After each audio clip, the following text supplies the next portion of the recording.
Thank you. Hi, everybody. Oh, hi, Ron. I see you just joined us. Hi. How are you? Good, good. How are you? I'm doing well. So we're just getting started. You didn't miss a thing. Good. So first of all, I am, for those of you who don't know me, I am Lisa Torgerson. I'm the Director of Leisure Travel for Travelex International. And I just thought, in light of what's going on, we need to have some fun. And I thought, what better way to have some fun than to maybe travel someplace that we can't travel to and do it virtually. So thanks for taking the time to join us this afternoon. And I'm going to turn it over to Ashish. He is one of my favorite partners with Big Five. Thanks so much, Lisa. So welcome everybody. So I'm Ashish with Big Five, which is one of Lisa's preferred partners. And I had the pleasure of introducing to you guys two really great friends. One, you'll see Hebe, the lovely lady wearing the white headphones. Hebe is our country manager in Argentina. She's based in Buenos Aires. And then one who is the principal at Casa De Luca, which is, as Greg mentioned, one of the, probably if not the finest winery in Mendoza. So before I turn it over to Juan to take over, I thought Hebe and I would just address the elephant in the room and talk about where Argentina is in relation to Corona, so that way we can get that out of the way, and then we can jump into having some fun. So Hebe and I have been coordinating with this, and really what the announcement that's come out over the last, I think, what, 2 weeks ago, Hebe, if I'm not mistaken, or was it last week? Last week, and it keeps changing. Yeah. So Argentina has announced that they are opening their borders on June 1st, and their internal flight, Aerolíneas Argentina, starts flying September 1st. So anybody who's looking to come to Argentina, we are saying fall onwards and into next year, obviously. So we get that out of the way. And Hebe is our country manager. She works really closely with Lisa and the team at Travelex to just make sure all the guides are where they're supposed to be, the drivers are where they're supposed to be, and you have a completely seamless experience. Now I'm gonna hand it over to Juan, who probably has the best background out of anybody in this room, and I'll have him go over Casa De Luca and what you're looking at there. So Juan, please take it away. Thank you. No, this is great because this over here it's 6 p.m. and we are finishing the day. So you're my best excuse to open one of our wines. Hope you have. Oh. Yeah, exactly. What's that? A martini? Nice. So, yes. Well, a little bit about our background. Currently, I'm very lucky. I'm doing the quarantine in a property in Casa De Luca in Mendoza. If you want, you can raise your hands. Who has been to Mendoza sometime, anytime? I have. Okay, perfect. So currently, I'm going to show you just a little bit around. We are in the Yucca Valley in Mendoza, really high in altitude, 1,300 meters above sea level. The sun is over there, just going over there, which we have Chile over there. So, well, maybe I'm not going to move a lot around because of the Wi-Fi. But a little bit about us. This is a family project that we started with my family about 10 years ago. My whole family has been always in construction, real estate, and my father is a very well-known architect in Argentina. And so we didn't have nothing to do neither with the hotel business and neither with the wine industry. But when I was much younger, when I was very young, I used to come to Mendoza every summer during my holidays to a friend's finca and estate, where we just played around during the harvest with grapes, and his family always sold the grapes, never made any wine. So when I was studying in London actually, and I started to learn more about wine, reading and meeting a lot of people. And I always went to a wine store, which was in the block where I lived, and Odd Beans. And I saw that there were many wines from the old world, France, Italy, Spain. But also I saw there were quite a lot of wines from Chile, the States, Australia, South Africa, and Argentine wines. We just had maybe 2 options, Norton, Trapiche, like big wineries. So I said, well, this could be an opportunity to do something, to start making some wine, and I start to be in the market. So I called my friend and I said, Alex, let's why don't we get some grapes from some parcels of your family, and to start to make some wine. Okay, I like the idea. So this was in the year 2001, almost 20 years. So we started making wines. This is not Casa De Luca, but my first steps into wine. So why I started wine? I started because I really enjoyed it. It was a passion, and I wanted to go one step further. Initially, it was like a hobby, and that hobby turned out in a small business, which we were currently selling in the States in Total Wine and More till last year. But then I had this idea with my family. Well, I got my father into Mendoza. We love classic cars also, so every year there's a classic car rally in March, which if you like, somebody likes classic cars, would be nice to have.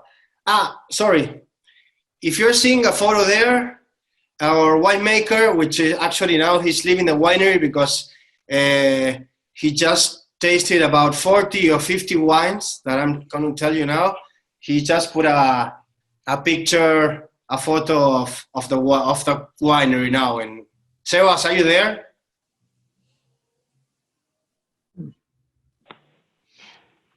I don't think he's there, Well, okay. but he's got your webcam up. Okay. So the idea was to show you the place. So he's asking me if it looks good. Sí, se ve muy bien. Gracias, muchas gracias. So it's just to show you a little bit about the winery. So going back to I'm going to put all of you in the, well, I'm just seeing the winery and a couple of you. But what I had the idea of, as I started to get into wine, I thought there must be a lot of people like me, like they want to have their own wine or have their own vineyard, and to learn more about it, getting involved with the soil, with the vineyard. So that's how the idea of Casa De Luca started.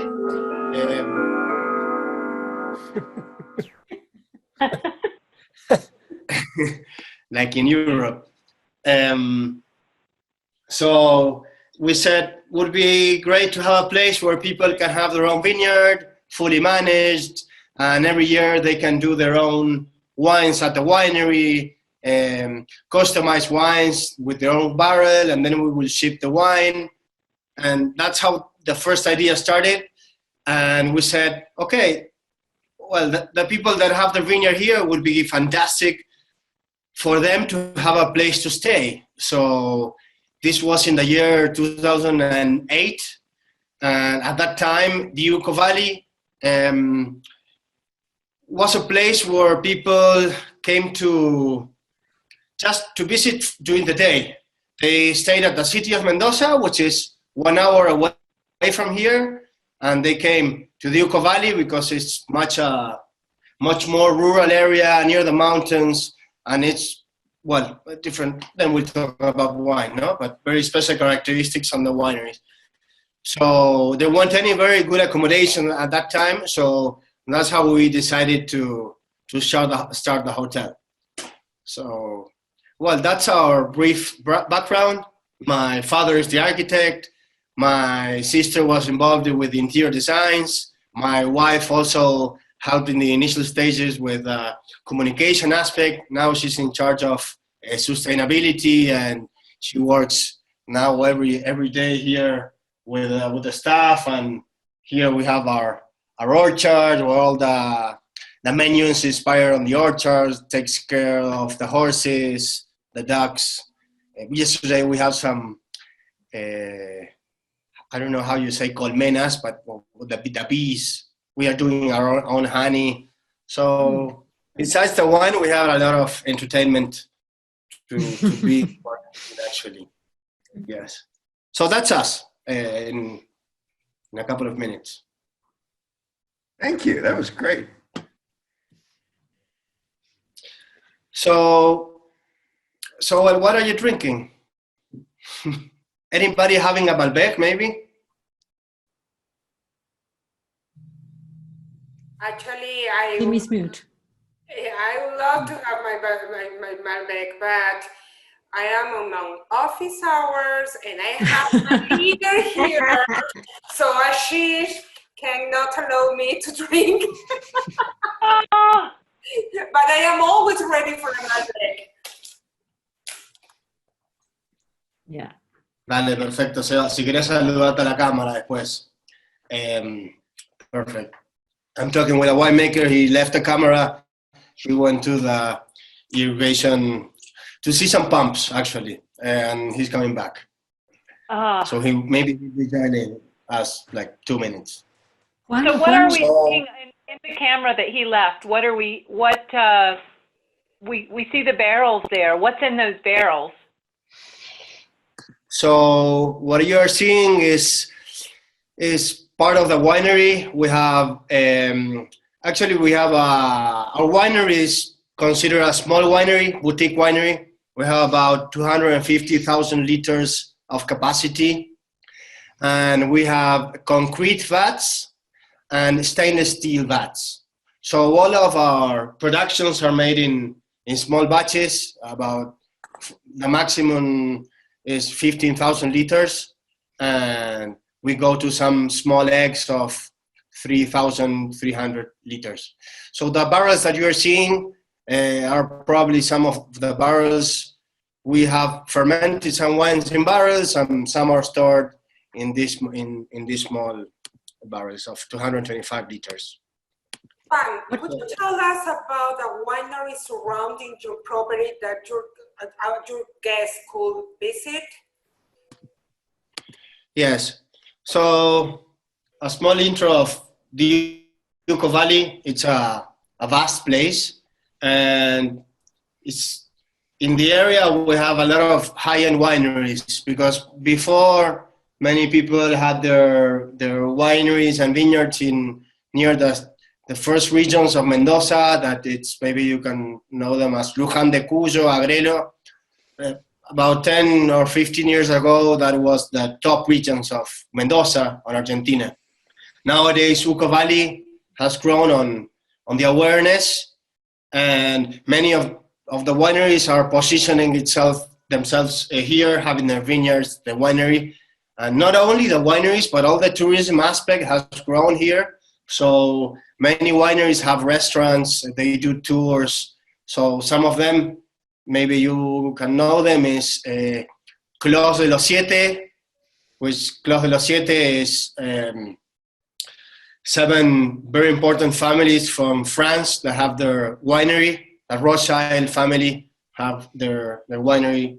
I can see them from here. They're like 10 minutes by car. We have Salentine, and De Luna. So, well, Piedra Infinita, which is Zucardi. It's a very young winemaker, but with a long-lasting tradition in his family. So it's an area where, rural area with a lot of different wineries. And what happens if we have families that the parents could enjoy the winery, but you could see teenagers going with them and they are not allowed to go to the tasting of the winery? What other activities surrounding your area we can offer for the rest of the family? Well, for us, what I always like to say is Mendoza is not only wine. Maybe people think that they should go to Mendoza just because they are wine lovers, but there's much more about than wine. All the culinary aspects, The food has grown a lot. In our case, we inspire in our orchard, in the local producers. We do barbecues in the middle of the vineyard, being in contact with nature, but also what we try to communicate and promote and make people come, and not just do the standard visits to the winery, is going into the mountain. We have the Andes here. These are the real Andes. It's like by car 15 minutes. We do horseback riding, trekkings, and there are different levels. So being in contact with nature is fantastic. Also, you could go cycling around. So different activities on the tourism aspect. Yeah. When was the Juan? first wine produced in your place? So our vineyards, this is actually we bought the land in 2008. We brought 2008. We brought the electricity. There was nothing, absolutely nothing here, like the authentic flora of the place. And we got the water. We had to perforate. We had to do a perforation 350 meters below sea level to get to this aquifer that comes from the mountain. So this aquifer, about 30 kilometers like to the east, that's the west, that's the east. The other way around for you. There's a water bottling plant called the Eco de los Andes, and it's very important mineral water. And they bottle their water with the same aquifer. We irrigate the vineyards. So that was our first step, getting the water. We were very lucky because nowadays many perforation are like stopped, forbidden, because due to water deficits. So we were lucky of having our water. So we planted 1 year afterwards in 2009. So our vineyards nowadays have about 10 years old, and actually it's amazing. If you ask me if we would plant the same things on the same way, I would say no, because now after 10 years, we know we have not full understanding of our soil and our vineyards, but we get to know much more every sector of the place and what we should do. So we planted on varieties. We have Malbec, about 50 hectares of Malbec. So a whole property is about 800 acres, just for you to know. And in planted vineyards, we have in acres about 150 acres. Okay, just for you to have in mind. It's all surrounded by, the vineyards are between the hotel and the winery. And we planted Malbec, which is the iconic variety of Argentina. But also we played around with different varieties such as Pinot Noir, which is the wine I'm having right now. I chose this organic Pinot Noir because it's a very sunny day and I preferred a fresher wine. Now if the sun goes down, I have to go into a Malbec maybe. So we have Chardonnay, Petit Verdot, Cabernet Franc, Torrontés, which is a very classic and iconic white variety of Argentina. And well, we've been making wine since we planted. Our first wine we made was in the year 2012. And it's a long story how everything evolved. I don't want to bore you, but Juan, what would you have done differently? You said you were going to do things, might do things differently. It's not, can you explain that? yes.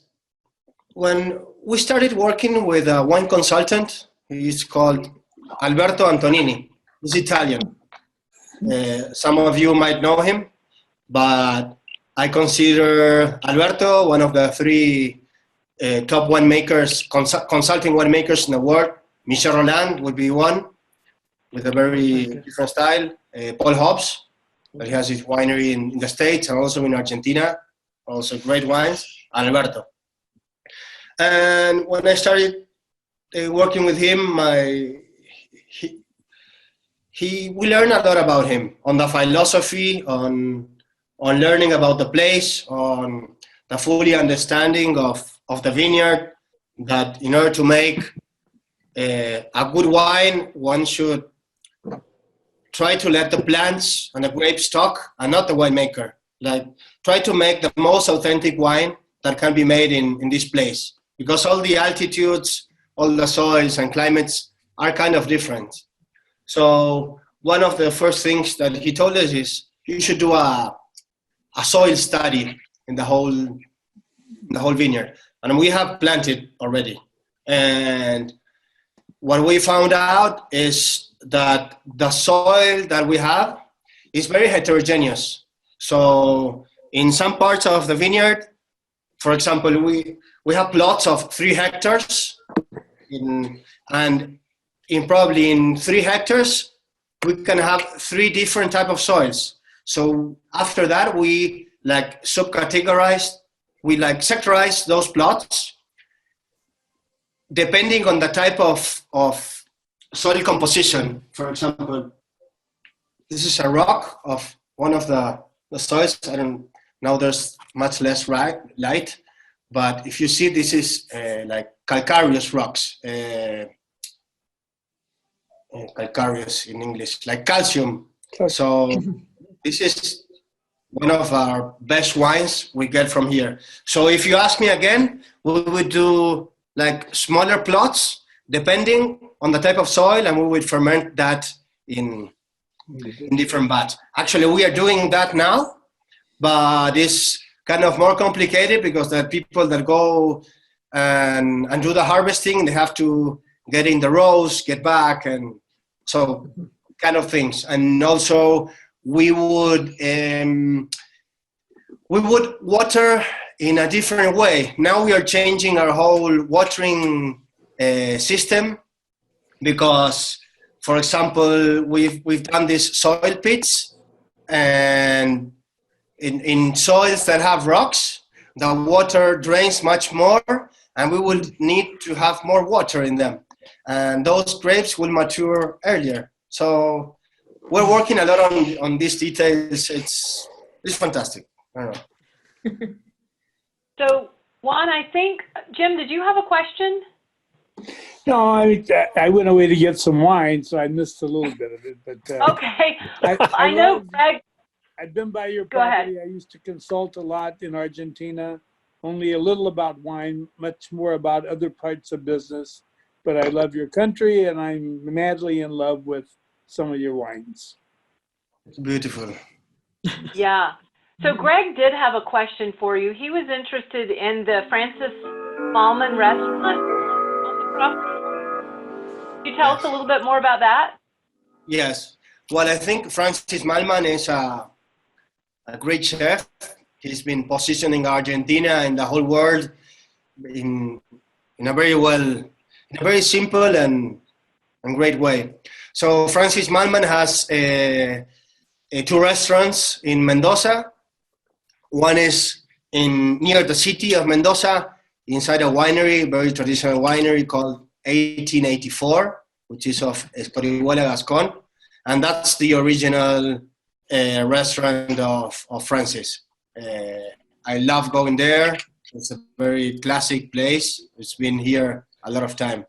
And also Francis Malman has his Siete Fuegos, which is much newer, different stuff, near Casa De Luca, here 5 kilometers from where we are. So it's beautiful to go, and many guests come here and they have maybe one dinner over there some night, and they do like this Siete Fuegos experience, and then they come back, and then they have a lot to drink. Do you have a favorite dish from there?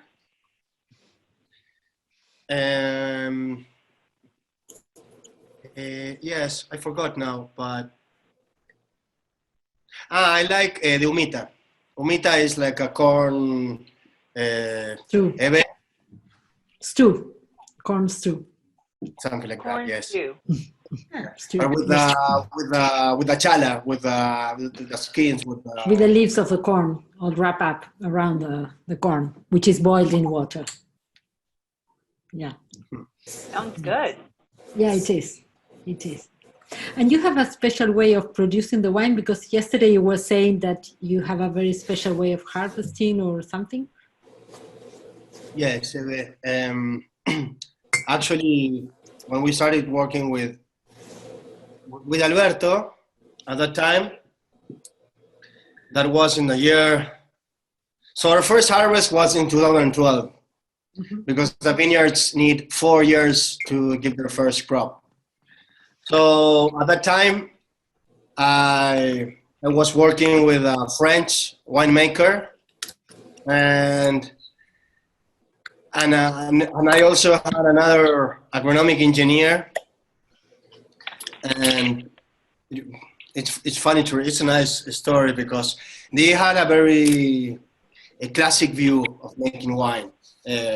Our French winemaker liked to, I don't know how experienced are you in wine, but for example, the French winemaker liked to use a lot of oak in the winery. We bought a lot of like insumos, like yeast. We bought selected yeast. We added a lot of things during the fermentation. We extracted the wine to give it more color. So we had some makeup in the wine, and our agronomic engineer didn't have a very like organic and natural way of treating the vineyards. So Antonini had this different way of working. So Alberto Antonini comes here, for example, four times a year, and we used to have some. Before we had some more time. So when we met everybody, we did some typical Argentine asado in the middle of the vineyards. The hotel wasn't even open, and it was amazing how the fights between the Frenchman, the Italian, and our agronomic engineer started. So then that was when we started to know how that, because I wanted to follow Alberto's philosophy, and we used to make wines before in another winery because we didn't have the winery built on site. So the first year that we made our wines in our own winery, I told Philippe, our winemaker, that, well, since we are starting a new winery, I don't want to add any selected yeast.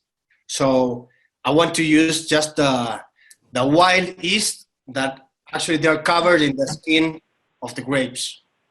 So if you put for example, if you put all the grapes inside the vat, the fermentation will start alone. The first year will be a little bit more complicated because the whole winery is less contaminated with the yeast.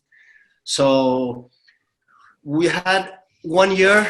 No, we had the harvest was going to start 1 month from that decision, and Philippe, the winemaker, said, "No, I don't want to work in that way. No way. Okay, no. So it's either my way or your way." So it was the highway for him, and we didn't have I wasn't looking for a winemaker at the time, and so we didn't have any winemaker, and they said, "Okay, let's do it anyway." And Sebastian, which was the guy that connected with a video in the winery, he was working with us. He's an agronomic engineer also, and he was working in the whole organic certification of the property. And he was making his own wine also, so he had experience with wine, and he got on top of it, and we started making wines with him, and that's how the whole philosophy of us started making wines as more authentic as possible, we don't add any selected yeast to the wine. All the fermentation process is done in a very smooth way, and we also use a lot of concrete vats, so we have a very natural approach on the fermenting aspect. And in terms of oak, we try to make wines with very little oak intervention, because we don't want to be the wood that is the main actor of the wine, but let the plant express itself. So that's our philosophy, and it's a continuous work, a lot of studies and experimentation. And every harvest is different. I see some of you have your mics unmuted. Are you ready to ask questions? Does anyone have a question they'd like to ask? Really. I can see Ron and Carol Ann's mics unmuted, and Danny. I'd like to ask about his beret. It's a long time since I've been to Argentina, but is that a traditional beret of some sort? The hat. It's a boina. It's a boina, and it's like very gaucho. I love it. I love it. Thank you. The good thing about the boina, now I don't shoot. Now there's not any sun at all, but I got used to it. I started using it not a long time ago. But the good thing is, if you go horseback riding and the sun is over there, you do like this. If it's over there, you do like this. Oh, that's great. Thank you. I like this it. could be from Russia. This would be Che Guevara. I don't know. It's a lot of hope. And Juan, would you have any recommendations about wines? Wine, I think it's very personal. You like a wine, yes or no, but what would be the recommendations if somebody wants to buy wine from Argentina? Well, it's super personal. First of all, the good thing of Argentina that we are making different styles of wine. And so the first question that you should ask yourself is, what type of wines do you like? If you like full-body wines or fresher wines, or if you like the oak flavor into wine, or less oak. Now there's a trend in the world to start, not only in Argentina, but in many places of the world, to start making wines with less oak and a little bit more drinkable. Our preference is to make wines that express the place, but also that are drinkable wines, that you're having a glass and you want to have another glass. And no, that's my personal style. Not wines that you had a couple of sips and it's too strong, you get tired. But also depends. What is your moment? Are you having a barbecue? Are you having fish? Are you having meat? I'm going to have a pasta, some salad. So I think it depends on the moment.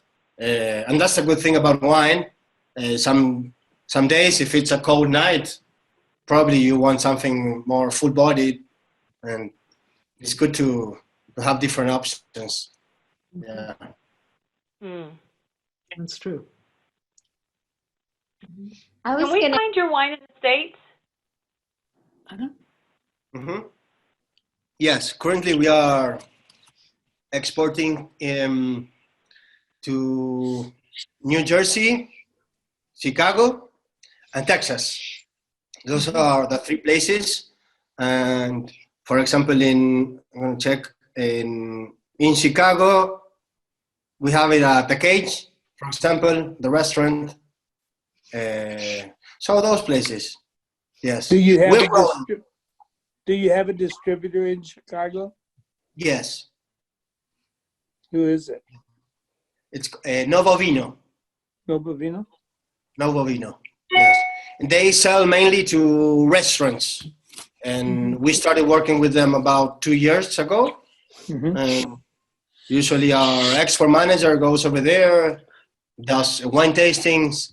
Well, now it's not the moment, but would be fantastic. If he goes or I go, we can enjoy a wine tasting together. Nothing to Canada? Yes, we have in Canada, in Saskatchewan, in Manitoba, and we are looking forward to getting into Montreal and Quebec. Not there yet. And what other? There was like the provinces of the West are Ontario, the only one that counts. I agree. I don't know. Maybe we are in Ontario. We have a vineyard owner from there because he's making his wines. I hope so. In Casa De Luca. I'm going to go look for it. Good. Perfect. Nice. I was going to Yeah. ask what the name of the Malbec is, that if I was to look for it in Chicago, what is the name on it? Is it just Yucca Valley? So we have like 4 different ranges. The one that I'm drinking is called El Salvaje, which is Savage. savage, means wild. El Salvaje. Flor, if you want, you can write it down. Florencia, which you see over there, she works at the hotel, and she's a very wine lover also. Yes. So this is the organic wine. We have 20 hectares organic. I don't recall exactly what wines we have in Chicago. Then we have this other label. Also, it's El Salvaje, but this is non-organic. We do just a Malbec in this wine. And then we have Casa De Luca. Okay. We are doing a Malbec. And the special thing about this wine is that this is the best selection of the Malbecs in our property, and just comes from the rocky parts of the vineyard. So here we do a soil selection. They go in independent batch, and 25% of this wine is aged in a very, very big oak barrel of 2,500 liters.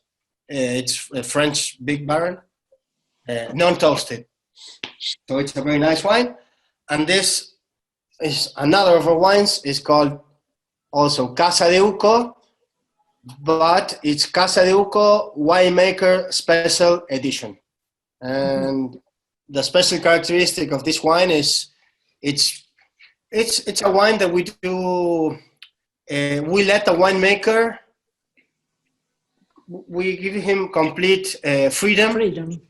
Yeah, to do it. So it's a blend of different varieties: Malbec, Petit Verdot, and also different vintages. So this one, for example, is from the year 2014 till 2017, and some barrels, for example, it has a 5% more or less of 2014 that's been aged 36 months in a new French barrel. So that's why we added a little bit. So those are some of the wines we produce. Thank You you. only produce Malbec? No, we do produce Pinot Noir, Petit Verdot, You said yes. Sorry. Cab Franc. Also, we have a couple of whites. We do a blend of different white varieties where we use Chardonnay, Sauvignon Blanc, and Torrontés. And Pinot Grigio also, a little bit. Yeah. We're doing a very... Does somebody know the winery called Fossil and Fun? No, I don't. It's a very small winery in the States. I think they're in Oregon. And I was with my wife in New York 1 year ago, 2 years ago. And we tried... Everybody knows Pinot Grigio as a white grape, right?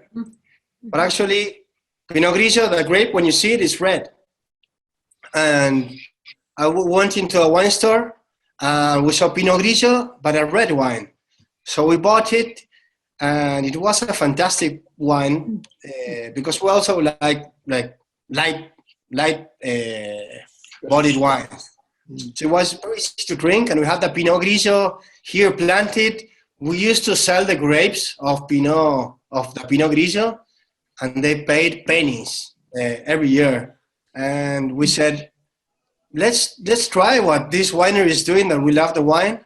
And well, we did a red wine that is fantastic. And now we're not selling it anymore, and we're bottling everything. That's good. Not for pennies. Not for a good name, right? Juan, I have a couple of questions from Greg. He is curious if you produce Bonarda. Did I say that correctly? Yeah. Oh, Yes. no. It's a great question. We don't produce Bonarda, but Bonarda is a very traditional variety of Argentina. It's actually the most planted variety in Argentina. Yep. Before it was used to do like a bulk wine and not quality wine, but now it's changing. People are getting Bonarda and working it to do much more quality wines, but maybe more in other areas, more in the east of Mendoza, which is more traditional area. And we didn't plant Bonarda, but we might plant maybe a little bit just to try and have 1 barrel or 2 barrels per year. So because it's like the meat of Argentina. Well, the Malbec is that, no? But Bonarda is the origins. Mm. The interesting thing about Bonarda is that there's a grape of the same name in Italy, but it's not the same grape.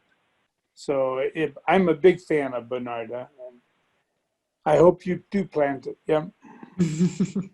And you can visit. Oh, well, I'm going to come visit for sure. Well, our winemaker in his own project, his iconic variety is Bonarda, actually. So he knows a lot about Bonarda. So I have another question for you from Greg. The wines that what are the names of the wines you export to Chicago? You remember? The names? Yes, which bottles are? Chat.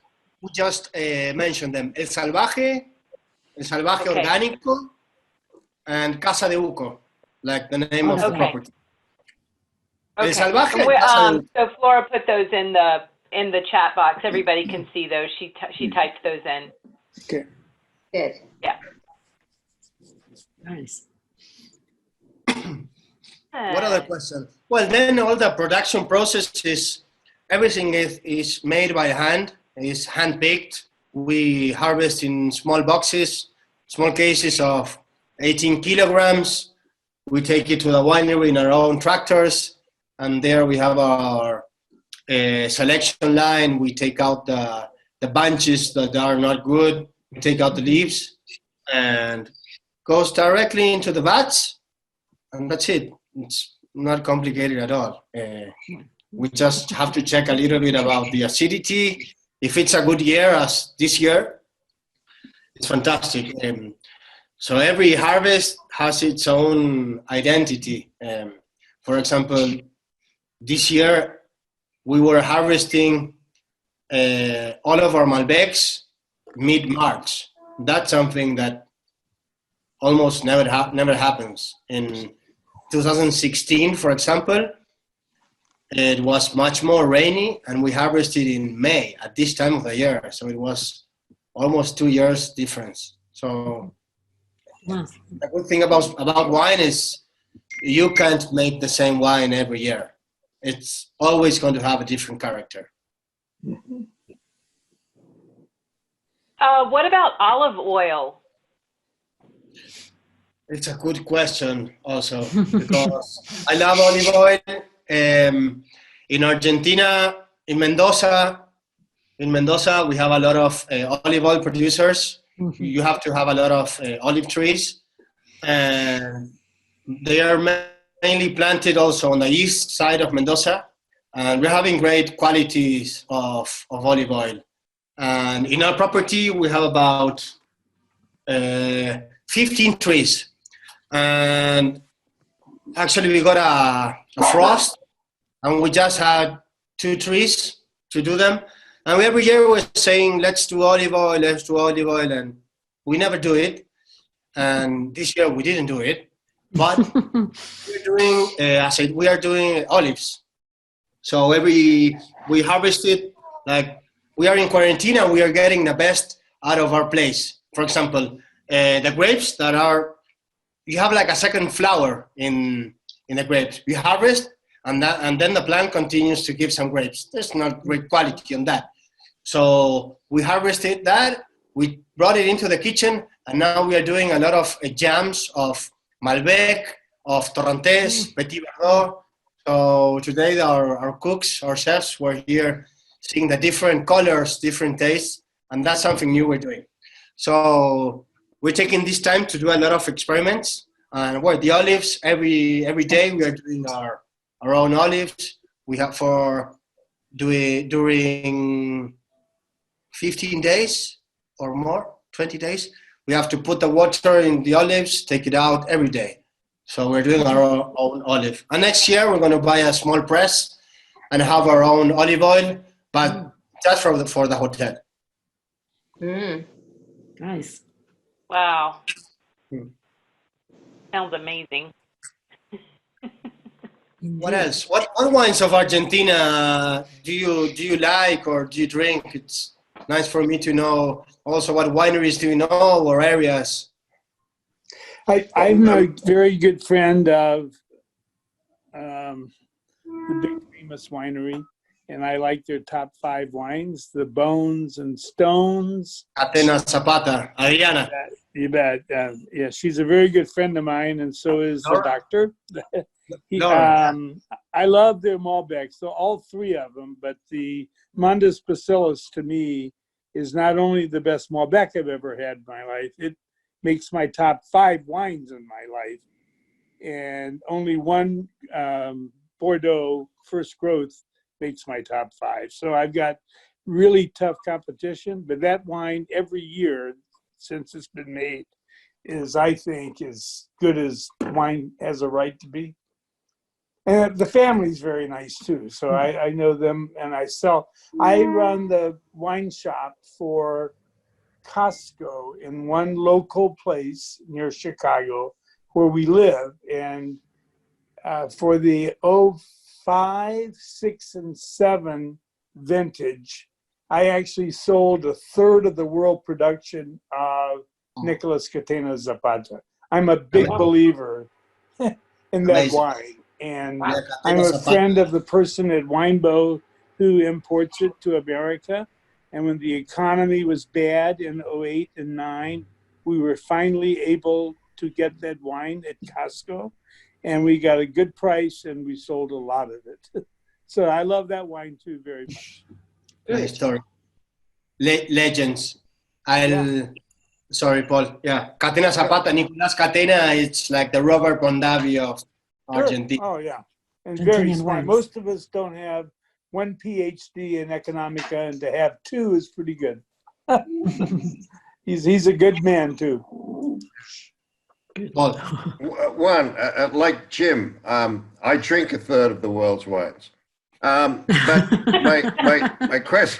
my question is, Argentina is known for Malbec, and you produce wonderful, wonderful wines. But why is it? Because in Italy or Australia or many other countries, it's a much wider range of varieties. Why is it that Malbec is so strong and so good just in Argentina? Well, also, it's a great question. I'm not going to answer the last part. I'm going to answer it later after what I'm saying. But I'm going to answer it. So what happened? I'm not the expert, but this is what I've learned on the last 20 years.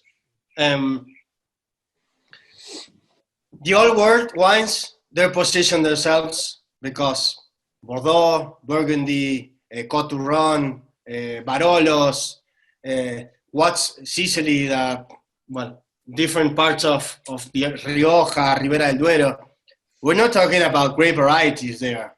We're talking about regions. And regions, why is that we are talking about regions? Is because there are, as I was saying before, there are different climates, different altitudes, and different type of soils. So they were the first to position their continent in that way, and they've done a great job, and they have about 2,000 years of advantage with everybody of us in the States, Argentina, Australia, New Zealand. So the first genius to start it to see how can we compete with this old world wines was the States. They started to promote the varieties, the Cab Franc, the Chardonnay, the Merlot, and it was a way of positioning themselves and being different. Australia with the Syrah, South Africa with the Pinotage, so Argentina in the 90s started to do the same thing with the Malbec. The Malbec is originally from the south of France, so it's not an original plant from here. And I think it has adapted very well to our type of soils and altitude and climate. It's a also very versatile variety that adapts very well to different regions. Maybe not all the varieties are like that. Pinot Noir is kind of more selective and delicate. So I think the climate in Argentina has done very well with the Malbec. Having said that, I think that many other places in the world can have great Malbecs. Honestly, they won't be the same Malbec. They will be a different Malbec. Right.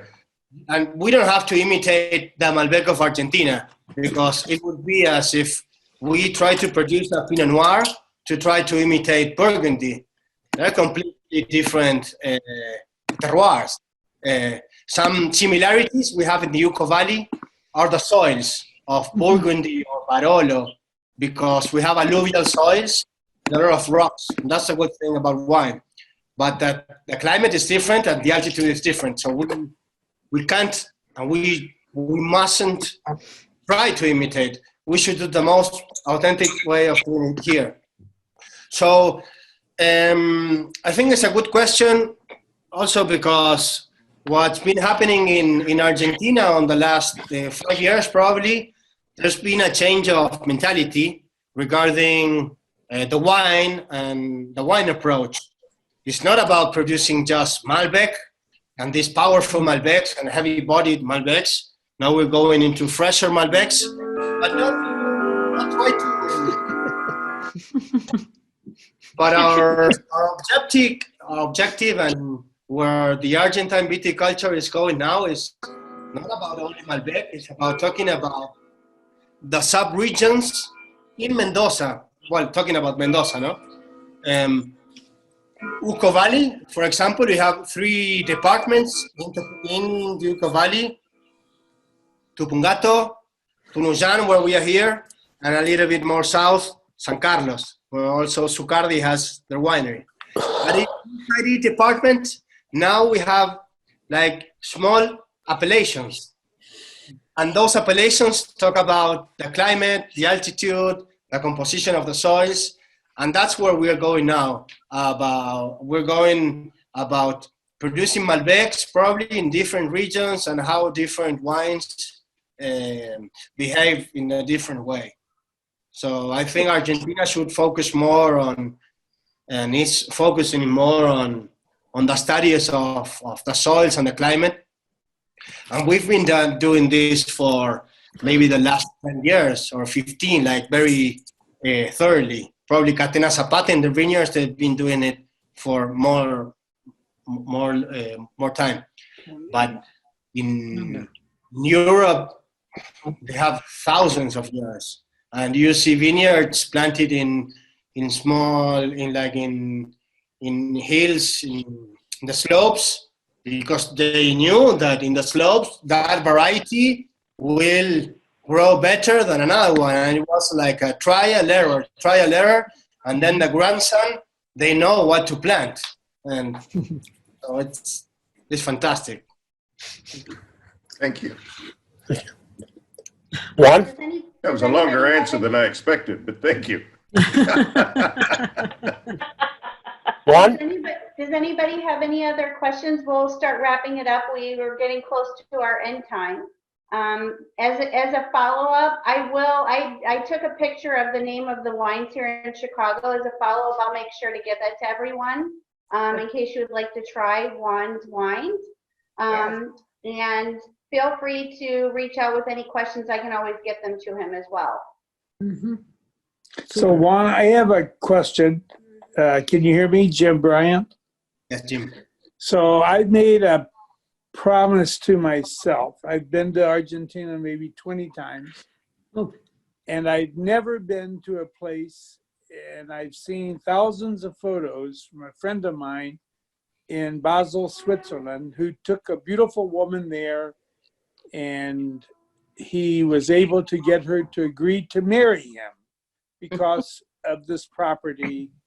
It's Salta, and it is some of the most high desert, beautiful mountainous country you can imagine. So we were going to go there this year, and we couldn't go for a lot of reasons.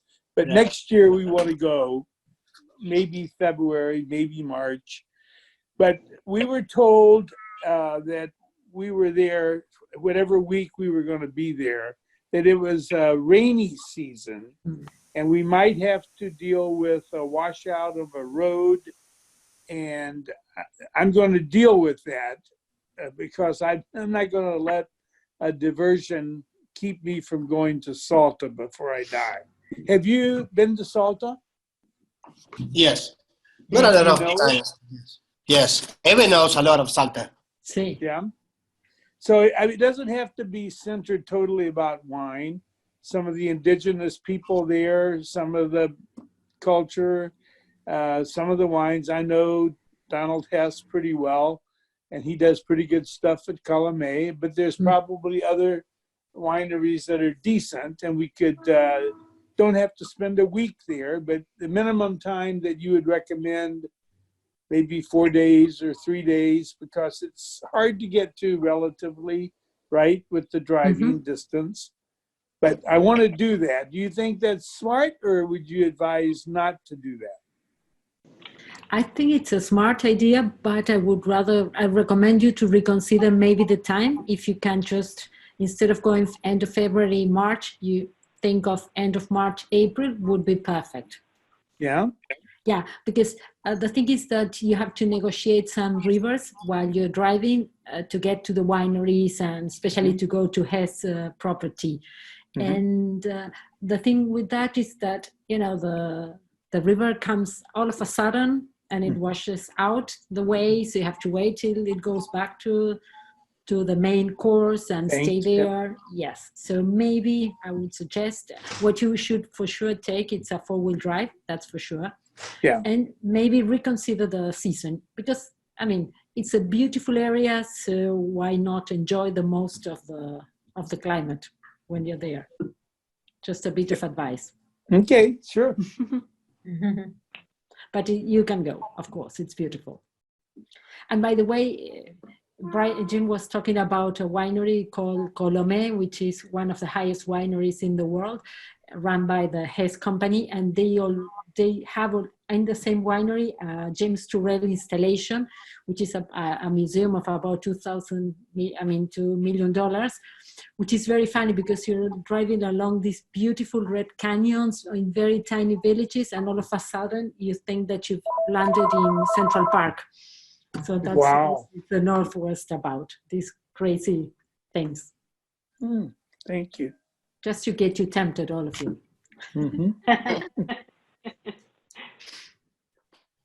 Okay. Thank you. Thank you so much for everybody. It was very interesting, very worthwhile. Thank you. Absolutely. Thank you. Jane. Pleasure, great pleasure.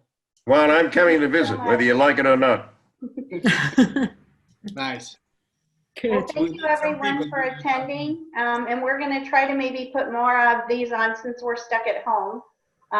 It'd just be fun to travel virtually. So we'll continue with some more, but thank you so much for joining us this last hour. Oh, Thank you. Thank you. It's been a thank pleasure. you. Thank you. And now I can share with you. Salud. Cheers. Salud. Salute. Salud. Salud. Salud. Hello, This is Juan. tea, but it's the Yes. same. Thank you. Lovely meeting Bye. you. Bye. Bye, everybody. Bye. Juan. Bye. Have a good night. Bye. Bye-bye. Thank you, Juan. Pleasure. Yes, thank you, Juan. Cheers. Thank you. Thank Cheers. you, Ebe. Thank you.